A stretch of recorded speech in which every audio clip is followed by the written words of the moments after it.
वैदिक गणित की आज की कक्षा में आपका हार्दिक स्वागत है। यह है वीडियो का पार्ट नंबर 6 यानी कि भाग संख्या 6।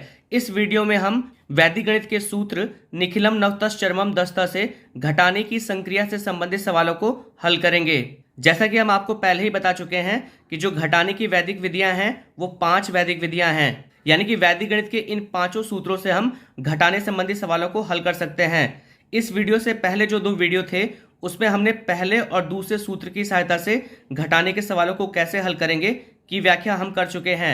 आज हम जो तीसरा सूत्र है निखिलम नवतस् चरमम दस्ता, इस सूत्र की सहायता से घटाने के सवालों को कैसे हल करेंगे की व्याख्या करेंगे। और इसके बाद जो 2 सूत्र बच जाएंगे विनुकुलम विधि और मिश्रांक विधि, इन दोनों विधियों के द्वारा घटाने के सवालों को कैसे हल किया जाता है पर हमारी चर्चा होगी। प्रश्नों को हल करने से पहले आइए समझ लेते हैं कि इस सूत्र का अर्थ क्या होता है। तो देखिए, सूत्र है निखिलम नवतस् चरमम दस्ता। इस सूत्र को हम दूसरे तरह से निखिलम नवतः चरमम दस्ता भी कह सकते हैं। तो इस सूत्र का अर्थ होता है, देखिए, निखिलम का मतलब होता है संपूर्ण या सभी, नवतः का मतलब होता है 9, चरमम होता है मतलब अंतिम, और दस्ता का मतलब होता है 10। तो देखिए, इसका जो संपूर्ण अर्थ हुआ वो क्या हुआ। तो देखिए, निखिलम नवतः का मतलब होता है सभी 9 से, और चरमम दस्ता का मतलब होता है अंतिम 10 से। तो इसका जो कंप्लीट अर्थ हुआ कि जब भी हम संख्याओं को घटाएंगे तो अंतिम संख्या को हम 10 में से घटाएंगे, और उसके अलावा जो संख्याएं होंगी उन सभी को हम 9 से घटाएंगे। अभी स्पष्ट नहीं हुआ होगा, जब हम उदाहरण प्रस्तुत करेंगे तो आपको स्पष्ट हो जाएगा कि अंतिम वाले को कैसे 10 से घटाना है, और उसके अलावा जो बाकी सब हैं उनको हमको 9 में से कैसे घटाना है। तो जो भी सवाल हम आपके सामने हल करने जा रहे हैं, आपसे निवेदन है कि उन सवालों को आप ध्यान से देखिएगा, आप इस विधि को बहुत आसानी से समझ जाएंगे। तो देखिए, हमने पहला उदाहरण लिया है कि 10,000 में से आपको 482 को घटाना है। तो देखिए, पहले तरह का सवाल है जिसमें आपको किसी संख्या को 10 से या 100 से या 1000 से या 10,000 से या लाख से या 10 लाख से आपको घटाना हो, तो उन सवालों को आप इस सूत्र की सहायता से कैसे घटाएंगे। उसके बाद जो सामान्य प्रश्न होते हैं उनके बारे में भी हम आपको बताएंगे कि इस सूत्र की सहायता से आप उन सवालों को कैसे हल करेंगे। तो देखिए, हमारे पास है सवाल कि 10,000 में से आपको 482 को घटाना है। तो देखिए, हम सूत्र पे पहुंचते हैं। हमने कहा था कि सभी 9 से और अंतिम 10 से, यानी कि कहने का मतलब ये हुआ कि 482 को अगर आपको 10,000 में से घटाना है तो 482 की जो अंतिम संख्या है यानी कि जो 2 है उसे आपको 10 में से घटाना है। तो चलिए, पहले मैं आपको प्रोसेस बता देता हूं, उसके बाद मैं आपको शॉर्टकट ट्रिक बता दूंगा कि आप तुरंत इस घटाने को कैसे करेंगे। तो देखिए, सूत्र ये कहता है कि अंतिम वाले को आपको 10 में से घटाना है और बाकी सबको आपको 9 में से घटाना है। तो देखिए, हमारी जो अंतिम संख्या है वो क्या है, 2 है। तो 2 को हम किस में से घटाएंगे, 10 में से घटाएंगे, यानी कि इस 0 के स्थान पर आप क्या ले लेंगे, 10 ले लेंगे। उसके अलावा जो बाकी संख्याएं हैं उसको किस में से घटाना है, आपको 9 में से घटाना है। तो इस 8 को हम किस में से घटाएंगे, ये जो 8 होगा इसको 9 में से घटाएंगे। ये जो 4 होगा उसको किस में से घटाएंगे, क्योंकि सभी को 9 में से घटाना है तो इसको भी 9 में से घटाएंगे। इस 4 से पहले कौन सा नंबर होगा, तो इस 4 से पहले अगर कोई नंबर नहीं है तो उसके स्थान पर हम क्या मान लेते हैं, 0 मान लेते हैं। तो इस वाले 0 को आप किस में से घटाएंगे, उसको भी आपको किस में से घटाना है, 9 में से, क्योंकि यहां पर यह कहा जा रहा है कि सभी 9 में से। तो अंतिम वाले को यानी कि 2 को तो हमने किससे घटा दिया है, 10 से। उसके अलावा जो बाकी संख्याएं हैं उसको हम किससे घटाएंगे, 9 से घटाएंगे। अब एक चीज आपको यहां पर यह भी ध्यान देनी है कि इसमें देखिए, जो 0 वाली संख्याएं हैं, इस 0 के स्थान पे तो 10 हो गया, इस वाले 0, इस वाले 0 और इस वाले 0 के स्थान पर 9 9 9 हो गया। अब यहां पर अगर कोई संख्या होगी आपकी, जैसे 1 भी हो सकता है, 2 भी हो सकता है, 4 भी हो सकता है, तो उस संख्या के स्थान पर आपको 1 कम कर देना है, यानी कि इस 1 के स्थान पर 1 से 1 कम करना है आपको। तो जब आप 1 में से 1 कम करेंगे तो इसके स्थान पर कितना आ जाएगा, आपके पास 0 आ जाएगा। अब आपकी इच्छा हो तो उसे आप लिखिए, अदरवाइज आप छोड़ भी सकते हैं। वैसे अगर बाय द वे यहां पर 4 रहा होता तो आपको 4 में से 1 कम करना होता, तो कितना आ जाता, 3 आ जाता। तो वो 3 आपको यहां पर लिखना होता। तो फिलहाल यहां पर 1 है, तो 1 का 1 कम 0 होता है। तो अगर आपकी मर्जी है तो 0 लिख दीजिए, अदरवाइज आप छोड़ भी सकते हैं। अब आइए इसे हम घटा लेते हैं। तो देखिए, इस 2 को अगर आप 10 में से घटाएंगे तो 10 में से 2 घटेगा तो कितना आ जाएगा, 8। 9 में से 8 घटेगा तो कितना आ जाएगा, 1। 9 में से 4 घटेगा तो कितना आ जाएगा, 5। 9 में से 0 घटाएंगे तो कितना आ जाएगा, 9। अब अगर आप पारंपरिक विधि से भी इसको घटाना चाहते हैं तो आप घटा के देख लीजिए, आपका उत्तर यही आएगा। अब आइए मैं शॉर्टकट ट्रिक बताता हूं। ये तो मैंने आपको प्रोसेस बता दिया। अब मैं आपको ट्रिक बताता हूं कि आप इस तरह से न लिख के आप कैसे इस सवाल को हल करेंगे। तो देखिए, सूत्र के अकॉर्डिंग हमने आपसे कहा था कि सभी 9 में से घटाना है और अंतिम वाले को 10 में से घटाना है। तो 2 को, यानी कि ये जो अंतिम वाला है, इसको हम 10 में से घटाएंगे। तो 10 में से 2 घटेगा तो कितना आ जाएगा? 8। बाकी सबको आपको 9 में से घटाना है। तो 9 में से आप 8 घटाएंगे तो कितना आ जाएगा? 1। 9 में से 4 घटाएंगे तो कितना आ जाएगा? 5। यहाँ पर 0 है, तो 9 में से 0 घटेगा तो कितना आ जाएगा? 9। और जो अंतिम संख्या होगी उसका आपको एक कम लिखना है। तो एक का एक कम कितना हो जाएगा आपका? 0। तो ये आपका आंसर आ गया 9518। यही उत्तर यहां पर भी आया था। चलिए एक उदाहरण और करते हैं और इस तरह के जो सवाल हैं उसको समझने की कोशिश करते हैं। देखिए, अगर आपको 40,000 में से 1172 घटाना है तो निखिलम नवतस चरमम दस्ता सूत्र से आप कैसे घटाएंगे? तो हमने क्या कहा था कि अंतिम वाले को आपको 10 में से घटाना है। तो 10 में से अगर आप 2 घटाएंगे तो कितना आ जाएगा? 8। और बाकी सबको 9 में से घटाना है। 9 में से 7 घटेगा तो कितना आ जाएगा? 2। 9 में से 1 घटेगा तो कितना आ जाएगा? 8। 9 में से 1 घटेगा तो कितना आ जाएगा? 8। और देखिए, मैंने कहा था कि जो अंतिम संख्या होगी उससे आपको एक कम लिखना है। तो 4 से जब आप एक कम करेंगे तो कितना आ जाएगा? 3। अब अगर आप पारंपरिक विधि से भी इसको सॉल्व करेंगे तो आपका आंसर यही आएगा, 38,828।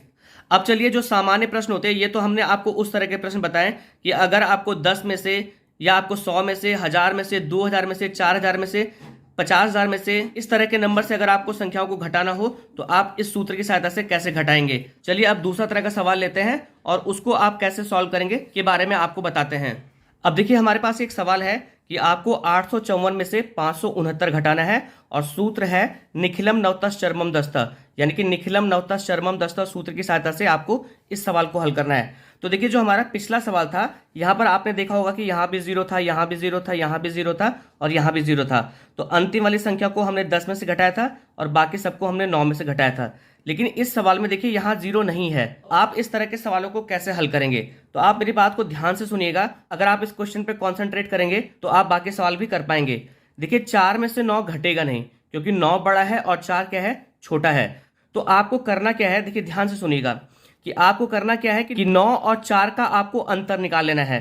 तो 9 और 4 का जो अंतर होता है, जब आप 9 में से 4 को घटाएंगे तो ये कितना आ जाएगा? आपका 5 आ जाएगा। तो आपको यहाँ 5 नहीं लिखना है। आपको करना क्या है?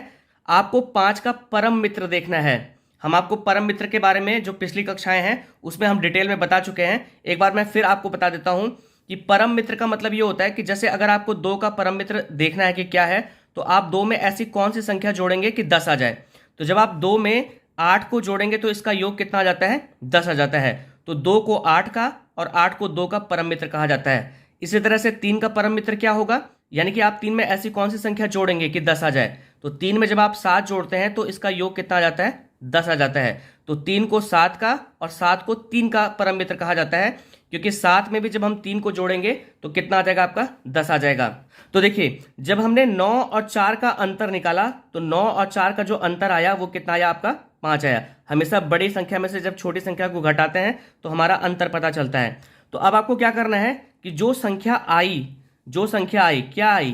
5। तो आपको 5 का परम मित्र देखना है। तो देखिए, 5 का परम मित्र 5 होता है, तो हमें यहां पर 5 लिखना होगा। यानी कि यहां पर जो आप निर्धारण कर रहे हैं वो आप 10 से निर्धारण करेंगे।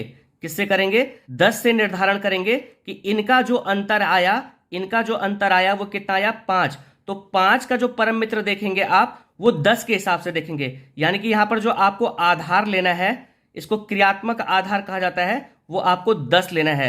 यानी कि 10 के आधार पर आपको चयन करना है कि 5 का परम मित्र क्या होता है। तो 5 में आप ऐसी कौन सी संख्या जोड़ेंगे कि 10 आ जाए। तो 5 में जब हम 5 जोड़ेंगे तो कितना आ जाएगा? आपका 10 आ जाएगा। तो आपको इनका जो अंतर आया है, इनका अंतर कितना आया है? 5, उसका परम मित्र देखना है। तो 5 का परम मित्र कितना है? 5, वो आप यहां पे लिख देंगे। तो देखिए, अंतिम वाले का निर्धारण आपका 10 से हुआ है। इसके अलावा जो बाकी होंगे उनका निर्धारण आप 9 से करेंगे, क्योंकि निखिलम नवतस चरमम दस्ता का मतलब क्या हुआ कि सभी 9 से और अंतिम वाला 10 से। तो अंतिम वाले का निर्धारण हमने 10 से कर लिया। अब इसके अलावा जो बाकी होंगे उनका निर्धारण 9 से होगा। अब देखिए, यहां पर भी देखिए, आप 5 में से 6 नहीं घटेगा, तो आप 6 और 5 का अंतर निकाल लीजिए। तो 6 में से जब आपका 5 घटेगा तो कितना आ जाएगा? आपका 1 आ जाएगा। तो आपको यहां 1 नहीं लिखना है, 1 का परम मित्र देखना है। तो वैसे तो अगर जब हम 10 आधार लेते हैं तो 1 का परम मित्र कितना होता है? आपका 9 होता है, क्योंकि 1 में जब आप 9 जोड़ेंगे तो कितना आ जाएगा? आपका 10 आ जाएगा। लेकिन यहाँ पर तो हमने क्रियात्मक आधार 10 लिया है, इसके अलावा जो बाकी आएंगे इधर उनका जो आधार लिया जाएगा वो 9 से लिया जाएगा। तो इसका मतलब ये हुआ कि जब आपने 5 और 6 का अंतर निकाला तो कितना आया, 1 आया। अब आप एक में ऐसी कौन सी संख्या जोड़ेंगे कि उनका योग 9 आ जाए। तो बताइए आप कि एक में ऐसी कौन सी संख्या आप जोड़ेंगे कि 9 आ जाए। तो एक में जब आप 8 जोड़ेंगे तो 9 आ जाएगा, यानी कि एक का जो परम मित्र होगा वो कौन होगा, 8 होगा, जब हमने आधार कितना लिया है, 9 लिया है। तो आपको क्या करना है कि इनका जो अंतर आया, इनका अंतर कितना आया आपका, 1 आया। तो एक का परम मित्र देखना है आपको कि एक का परम मित्र क्या होगा जबकि आप आधार 9 ले रहे हैं। एक में आप ऐसा क्या जोड़ेंगे कि 9 आ जाए। तो एक में जब आप 8 जोड़ेंगे तो 9 आ जाएगा। तो आपको यहाँ पर 8 लिखना होगा, इस एक का परम मित्र लिखना होगा। तो 8 हमने यहाँ पर लिख दिया। अब उसके बाद जो अगली संख्या होगी, आप ध्यान दीजिए कि देखिए यहाँ पर ऊपर बड़ी संख्या है, नीचे छोटी संख्या है। तो आपको 8 में से 5 घटाना है। अब जब आप 8 में से 5 घटाएंगे तो कितना आ जाएगा आपका, 3 आएगा। लेकिन अब आपको यहाँ पर 3 नहीं लिखना है। आपको याद होगा कि ऊपर मैंने बताया था कि जो अंतिम संख्या बचेगी उससे एक कम लिखा जाता है। तो हमने 4 से एक कम कितना लिखा था, 3। तो यहाँ पर भी आपको एक कम लिखना होगा। तो 8 में से जब आप 5 घटाएंगे तो कितना आएगा, 3 आएगा। लेकिन आपको 3 में से एक कम लिखना है। तो 3 में से एक कम कितना हो जाएगा आपका, 2 हो जाएगा। यानी कि कहने का मतलब यह है कि आपको 8 में से 5 घटाना है, जो भी आएगा उसमें से आपको एक कम कर देना है। तो 8 में से 5 घटा 3 और 3 में से आपने एक कम कर दिया तो कितना आ गया आपका आंसर, 2 आ गया। आप इसे पारंपरिक विधि से चेक भी कर सकते हैं। चलिए एक क्वेश्चन और करते हैं, और अगर आपके समझ में नहीं आया होगा तो अगले क्वेश्चन में आपको समझ में आ जाएगा। देखिए आपको 8745 में से 4599 घटाना है। तो चलिए हम इसको घटाते हैं। देखिए 5 में से 9 नहीं घटेगा, तो आपको करना क्या होगा कि इन दोनों का अंतर निकालना होगा। तो 9 में से जब आप 5 घटाएंगे तो कितना आ जाएगा आपका, ये 4 आ जाएगा। अब आपको ये 4 यहाँ नहीं लिखना है, आपको 4 का परम मित्र देखना है। तो 4 का परम मित्र क्या होता है, 6। कब, जबकि आप आधार कितना लेते हैं, 10। तो सबसे पहले आप यहाँ पर लिख दीजिएगा 10 से, और 10 से लिख के आप एक एरो लगा दीजिए इस टाइप से, ठीक है। तो 9 में से 5 घटा तो कितना आ गया, 4। 4 का परम मित्र देख लीजिए कितना है, 6। वो 6 आप यहाँ पे लिख दीजिए। उसके बाद आपको क्या करना है, देखिए यहाँ पर भी 4 में से 9 नहीं घटेगा, तो आपको इनका अंतर निकालना होगा। लेकिन अंतिम वाले के लिए हमने आधार 10 लिया था। अब इसके बाद इधर जो आएंगे उनके लिए आपका आधार क्या हो जाएगा, 9 से हो जाएगा। तो देखिए 9 और 4 का आप अंतर निकालिए। तो 9 में से 4 घटेगा तो कितना आ जाएगा आपका, 5। अब आपको क्या करना है कि 5 का परम मित्र देखना है। 5 नहीं लिखेंगे आप यहाँ पर, 5 का परम मित्र देखना है आपको। यहाँ पर आप 5 में ऐसा क्या जोड़ेंगे, अब 10 नहीं आना चाहिए। अब आपका क्रियात्मक आधार कितना होगा, 9। तो आपको ऐसी संख्या खोजनी है कि 5 में आप ऐसा क्या जोड़ें कि 9 आ जाए। तो 5 में जब आप 4 जोड़ेंगे तब आपका 9 आएगा। यानी कि जब क्रियात्मक आधार 9 है तो 5 का परम मित्र 4 होगा, और 4 का परम मित्र क्या होगा, 5 होगा। फिलहाल 9 और 4 का अंतर कितना आया, 5। 5 का परम मित्र क्या होगा, 4 होगा, जब हमने आधार 9 लिया है। तो अब यहाँ पर आपको 4 लिखना होगा। चलिए अब आगे बढ़ते हैं। देखिए 7 में से 5 घट जाएगा। 7 में से 5 आपका घटेगा तो कितना आएगा, 7 में से 5 घटा तो ये आ जाएगा आपका 2। लेकिन आपको 2 नहीं लिखना है, मैंने ऊपर बताया था आपको एक कम लिखना है। तो 7 में से 5 घटा तो 2 आ गया। अब 2 से एक कम क्या होता है आपका, 1। तो यहाँ पर कितना आ जाएगा, 1। अब आगे चलते हैं। देखिए 8 में से 4 आपका घट जाएगा। तो 8 में से 4 घटेगा तो कितना आ जाएगा आपका, 4 आ जाएगा। यहां आपको कम नहीं करना है, इससे पहले आप कम कर चुके हैं, तो इसमें आप कम नहीं करेंगे। अगर बाय द वे यहां पर 5 से छोटी संख्या रही होती तो छोटी संख्या में से बड़ी संख्या नहीं घटती। तो यहां पर भी आपको 9 से ही आधार लेना होता। तब आप जब ये वाला घटाना करते तो जैसे 8 में से 4 घटा तो कितना आया, 4, तब आप एक कम कर देते। फिलहाल आप एक कम तो यहाँ कर ही चुके हैं, तो इसमें आपको नहीं करना होगा। तो मैं आशा करता हूं कि आप ये मेथड समझ गए होंगे। अगर अभी भी कोई प्रॉब्लम आ रही है तो आप कमेंट बॉक्स में पूछ सकते हैं। मैं एक बार फिर से समझाना चाहूंगा। देखिए ये आपने क्रियात्मक आधार 10 लेके आपने सॉल्व किया, ये 9 लेके सॉल्व किया। बाय द वे यहाँ पर 7 न होके 2 रहा होता तो 2 में से 5 घटता नहीं, तब भी आपको 9 से ही निर्धारण करना होता। यहाँ 2 होता, यहाँ 5 होता। तो 5 में से जब आप 2 को घटाएंगे तो कितना आता, 3 आता, यानी कि इनका अंतर 3 आता। अब 3 में आप ऐसी कौन सी संख्या जोड़ेंगे कि 9 आ जाए, क्योंकि यहां पर भी हमें 9 से ही लेना है, अंतिम 10 से बाकी 9 से। तो यहां पर 3 में आप क्या जोड़ते, 6 जोड़ते, तब 9 आता, तब यहां पर आपका 6 आ जाता। फिलहाल ये बड़ी संख्या थी, ये घट गया इसमें से। तो 7 में से 5 घटा तो कितना आया, 2। लेकिन हमें एक कम करना होता है, तो एक कम हमने कर दिया तो 1 आ गया। जब आप यहाँ 1 कम कर चुके हैं तो अब यहाँ पर आपको कुछ नहीं करना होगा, सीधे 8 में से 4 आप घटा दीजिए, 4 आपका उत्तर आ जाएगा। तो मैं आशा करता हूं कि इस वीडियो में निखिलम नवतस चरमम दस्तः सूत्र से आप घटाने संबंधी सवालों को कैसे हल करेंगे आपको अच्छे ढंग से समझ में आ गया होगा। अगर कोई प्रॉब्लम होगी तो आप कमेंट बॉक्स में मैसेज कर सकते हैं। वीडियो देखने के लिए आप सभी लोगों का बहुत बहुत धन्यवाद।